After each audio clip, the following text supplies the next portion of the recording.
एक गरीब आदमी था। उसने एक सेठ से 5,000 रुपए उधार लिए हुए थे, इस वादे पर कि 5 वर्ष के बीतने से पहले वापस कर दूंगा। 5 वर्ष के बीत जाने के पश्चात भी जब उस आदमी ने रुपए नहीं दिए तो सेठ ने राजा के पास अदालत में गुहार लगाई। राजा ने अपने कारिंदे को उस व्यक्ति के घर भेजा कि जाओ और उसे बुला लाओ, लेकिन वहां वह व्यक्ति नहीं मिला। जब भी कारिंदा जाता वह व्यक्ति बहाना बनाकर उसे वापस भेज देता। आखिर में थक-हार कर राजा स्वयं एक दिन उस व्यक्ति के घर गए। वहां राजा को उस व्यक्ति की छोटी बेटी मिली। राजा ने उस लड़की से पूछा, तुम्हारे पिताजी कहाँ गए हैं? लड़की बोली, राजा जी मेरे बापू तो आसमान का पानी रोकने गए हैं। राजा ने फिर पूछा, बेटी तुम्हारा भाई कहाँ है? लड़की बोली, जी वो बिना लड़ाई के लड़ने गया है। कारिंदे ने आगे आकर पूछा, बेटा तुम्हारी माँ कहाँ है? लड़की ने कहा, वो तो 1 से 2 करने गई है। कारिंदा गुस्से में बोला, फिर तू यहाँ बैठी बैठी क्या कर रही है? लड़की हंसकर बोली, जी मैं तो बैठी बैठी संसार को देख रही हूँ। कारिंदे ने पास जाकर राजा को सारी बात बता दी और कहा, लगता है उसका दिमाग खराब है। राजा को उस लड़की की बातें पहेली जैसी लगी। राजा ने सोचा, मैं स्वयं चलकर पूछता हूँ। राजा ने आकर उस लड़की से पूछा तो राजा को भी वही जवाब मिली। राजा समझ गया कि लड़की यूं तो किसी बात का सीधा जवाब नहीं देगी, इसलिए इन सब बातों का मतलब जानने के लिए प्यार से पुछलाना पड़ेगा। राजा ने प्यार से पूछा, बेटी तुमने जो जवाब दिए हैं उनका मतलब क्या है? मैं मतलब नहीं समझ सका, मुझे तुम सीधे सीधे उनका मतलब समझाओ। लड़की ने भी मुस्कुरा कर पूछा, अगर मैं मतलब समझा दूं तो आप मुझे क्या देंगे?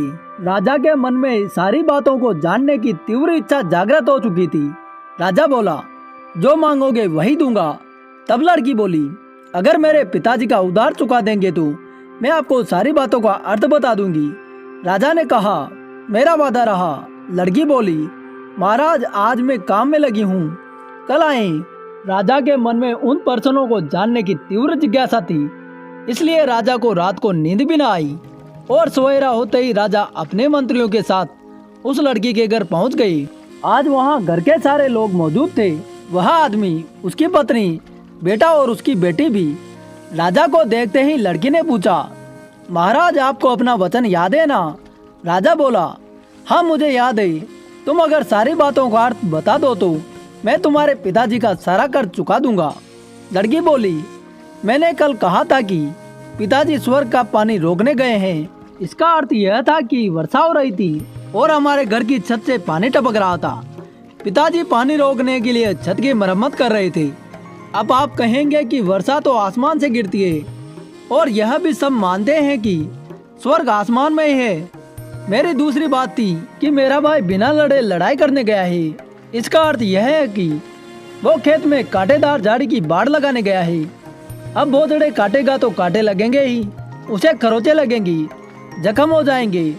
तो लड़ाई में ही तो जख्म होते हैं। मेरी तीसरी बात तो याद होगी ही। राजा बोला, हाँ तुमने कहा था कि तुम्हारी माँ 1 के 2 करने गई है। लड़की बोली, राजा साहब मेरी माँ चने की दाल दलने गई थी, तो दाल बनाना यानी कि दलना यानी कि 1 चने के 2 बनाना है या नहीं?